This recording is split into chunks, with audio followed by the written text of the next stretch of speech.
இன்றைய உல்லாசம் உற்சாகத்தில் தொடர்ந்து நாம இணைந்திருக்கிறோம். மண்ணின் நட்சத்திரம் நிகழ்ச்சியில ஒவ்வொரு வாரமும் போல நம்முடைய உள்ளூர் கலைஞர்களுடைய நேர்காணல்கள் இன்றைக்கு ஒளிபரப்பாக போகுதுன்னு சொல்லியிருந்தோம். அதிலும் நம் நாட்டு கலைஞர்கள் ஒரு சாதனை படைக்கும் போது தனியா அப்படியே நாமே சாதிச்ச மாதிரி ஒரு பெருமையான ஒரு உணர்வு இருக்கும். அந்த மாதிரி என்னை கொல்லாதே பாடல் பாத்தீங்கன்னா தெரியாதவங்க நம்ம நாட்டுல இருக்கவே முடியாது. அப்படி ஒரு பிரபலமான பாடல் உலகளாவிய நிலையில் அந்த பாடல் பார்த்தீங்கன்னா முதல் முறையா மலேசிய பாடல்கள்ல முதல் முறையா 150 மில்லியன் பார்வையாளர்களை யூடியூப் பக்கமா இழுத்திருக்காங்க.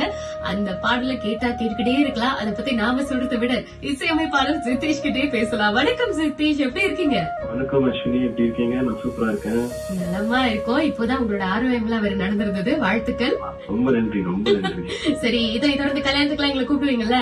கண்டிப்பா பத்திரிக்கை வச்சிடலாம்.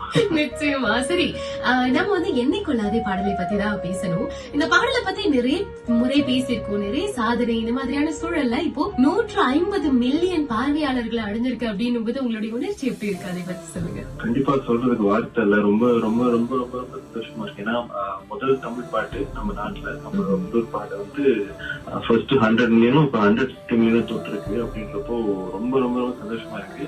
இது அப்படியே தொடர்ந்து 200 அப்படி 250 அப்படி தொடர்ந்து அப்படியே போன கடவுளை வேண்டிக்கிறேன். அதனுடைய சாதனை அப்படியே 1 மில்லியன் வரைக்கும் தொடர்ந்து நம்புவோம். என்ன சொல்றீங்க? அதாவது ஒரு பில்லியன் வரைக்கும் தொடர்ந்து நம்புவோம். அது கொஞ்சம் டைம் எடுக்கும். கண்டிப்பா.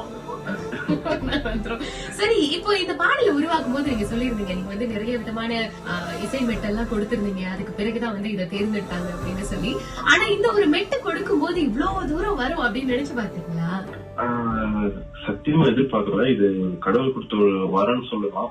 நிச்சயமா நிச்சயமா. இந்த பாடல்ல உங்களுக்கு பிடித்த ஒரு கட்டம்னா எந்த கட்டம் சொல்லுவீங்க? எனக்கு அந்த ஹம்மிங் ரொம்ப பிடிக்கும்.